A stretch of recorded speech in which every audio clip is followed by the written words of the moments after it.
If you're into motorcycles, you may have heard the name Benelli. Founded in 1911, Benelli is the oldest motorcycle manufacturer from Italy.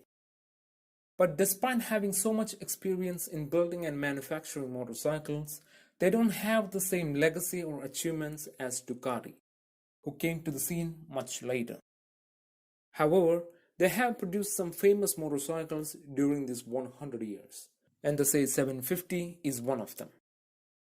In 1971, 4 years before the introduction of the SEI 750, Benelli, which was struggling financially at that time, was bought by an Argentinian businessman named Alejandro de Tomaso, who also happens to be a racing driver. Soon after the purchase, he realized that if the company was to recover from its current financial situation, it was necessary to change the image of Benelli among the motorcycle enthusiasts. In order to accomplish that task, he decided to build a brand new motorcycle. In 1972, the research and development for the motorcycle was started, and in 1975, the SEI 750 was launched. But if you have felt a bit off about the Benelli's incredible speed in designing and building a motorcycle, you are not alone. Because 3 years is not a long enough time to build a motorcycle from scratch, especially at a time when there were no design softwares available. If so, how did Benelli make such a good motorcycle so quickly? And by saying a good motorcycle, I really meant that. The SEI 750 was really good. The answer is, the SEI 750's design was largely copied from Honda's CB500. The chassis and suspension geometry of the SEI 750 and the CB500 are almost identical. So much so that the components can be interchanged between the SEI 750 and the CB500. But to Benelli's credit, they made some changes to the SEI 750 to handle its higher weight. For example, the single disc setup on the CB500 has been replaced with a much better performing twin disc setup on the SEI 750. Similarly, this motorcycle also had a much better Marzocchi suspension system on both ends. Benelli's intentions with the SEI 750 was to create a motorcycle with enough sporty characteristic to hang with the big boys, but at the same time comfortable enough for day-to-day use. And that was clear from the way it handled. Once it got rolling, the motorcycle was rock solid at high speeds, and had almost no vibrations between 50 to 160 km per hour, or 30 to 100 miles per hour. At the corners, it was stable, but had a huge problem with the cornering clearance, thanks to its wide engine. The engine casing will start to scrape as soon as you seriously start leaning into corners.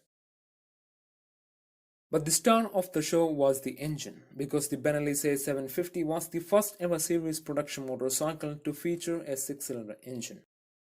If it weren't for the 2 extra cylinders, this engine would have been a carbon copy of the CB500's engine, because even the bore and stroke dimensions are the same. The SEI 750 had a heavy one-piece crankshaft unit which drove a single overhead cam via sprocket and a single row chain. Unlike the Honda, which uses an individual carburetor for each cylinder, the SEI 750 supplies fuel through a single 29mm Dell'Orto carburetor into each of the 2 cylinders with the help of a Y-shaped manifold. So in total, only 3 carburetors are needed. The 747cc inline-6 unit produced a healthy 76 horsepower at 9000 rpm and 64 Nm torque at 6800 rpm. Really good numbers for that time. This 6-cylinder engine produces a unique exhaust note, and a lot of motorcycle journalists compared it to the sound produced by V12 Ferraris of that time. Let's have a listen.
Benelli's work really did pay off.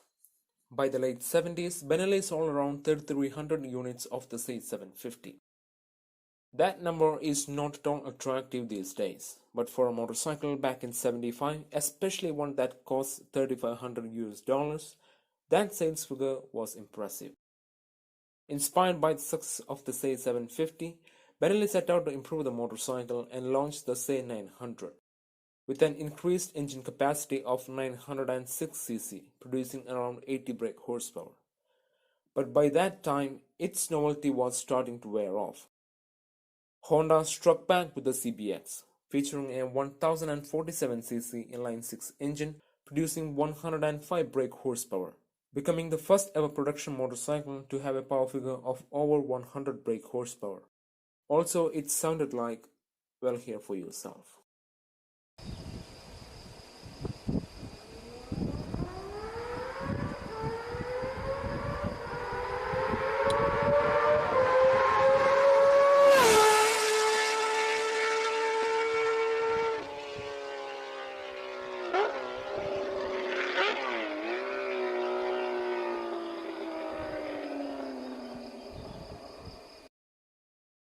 6 months after the launch of the CBX, Kawasaki also joined the club with their big Z, the KZ1300. It was a 1300cc inline-six behemoth with even more power, making about 120 brake horsepower.